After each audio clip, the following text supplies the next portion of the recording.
close today by throwing you in the other direction, far into the future of gaming.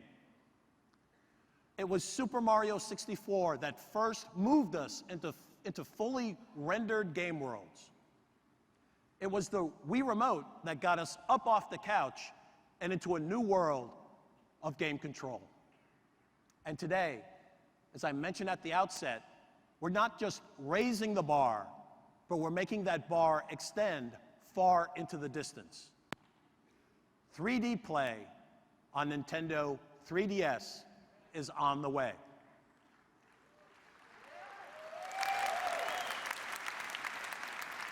At CES this year, we started hearing a lot about 3D in your living room.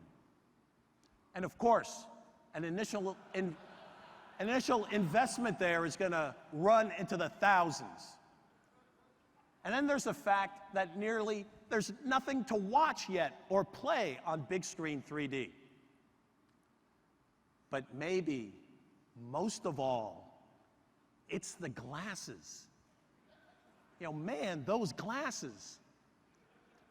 And make no mistake, that kind of fashion-forward statement doesn't come cheap. Don't be surprised to pay a hefty amount of money for those glasses, and that's for every person in the room. Nobody said it was going to be easy. Well, no one but Nintendo. In fact, we think there's a better way, a solution that lets you take 3D along with you wherever you go, with ample game content available the first day on the market. And maybe, best of all, no glasses.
Ladies and gentlemen, please welcome Satoru Iwata.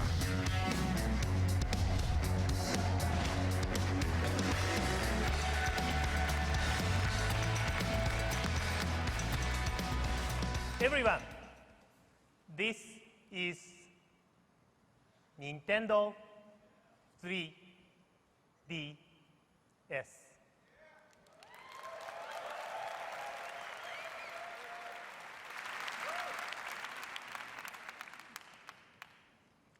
I can't wait for you to try this.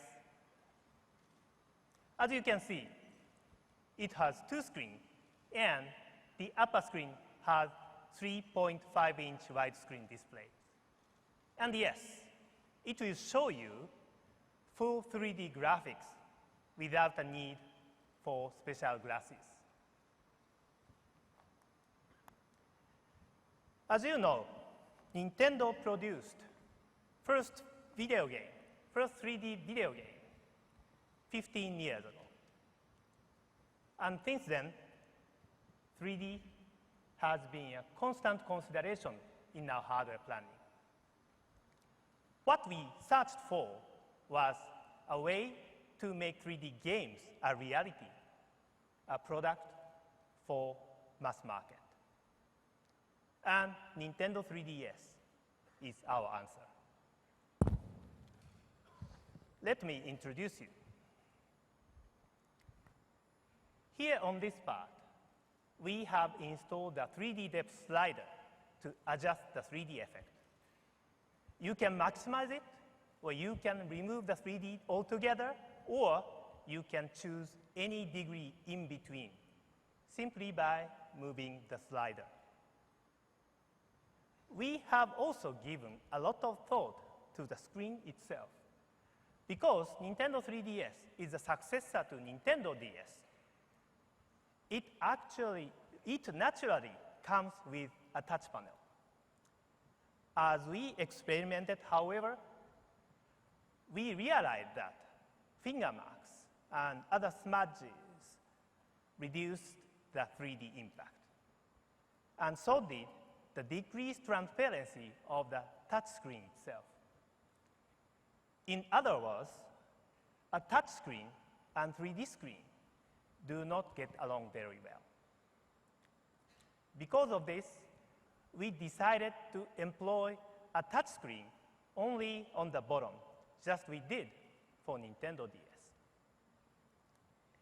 And what makes the images so impactful is not just the 3D imaging, but the nature of the graphics.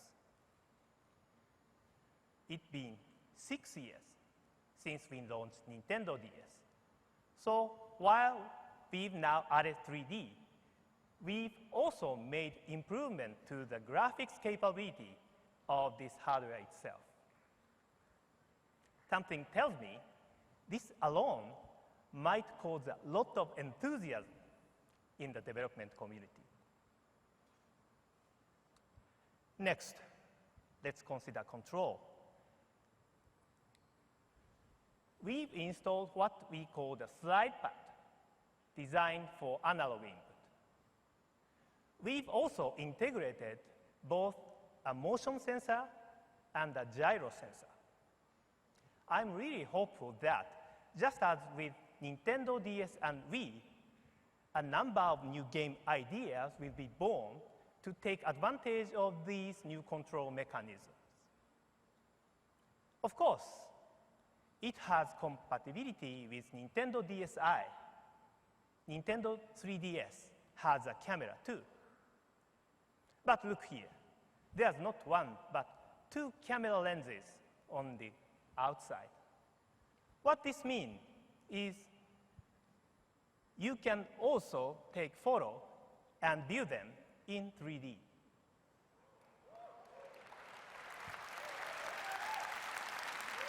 Nintendo 3DS is a mass-market device that lets you take and enjoy 3D digital pictures. You may want to try out this function at our booth. And I want to mention one more aspect. Nintendo 3DS is also capable of displaying 3D Hollywood movies. We are not announcing any specific plans this week, but at our booth, you will find demonstrators showing you 3D movie trailers for releases from Disney, Warner Brothers, and DreamWorks. You can see DreamWorks, How to Train Your Dragon, Warner Brothers, Legend of the Guardians, and the Disney's Tangled, all playing in 3D on Nintendo 3DS.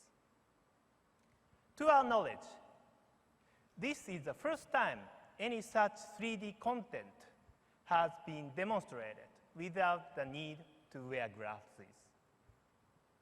However, in the end, gamers care most about games. You may remember an announcement we made in January 2009, establishing a joint venture called Project Sora. It was led by Mr. Sakurai. Today, I can announce that Project Sora was actually established for one reason: to create a game designed specifically for Nintendo 3DS.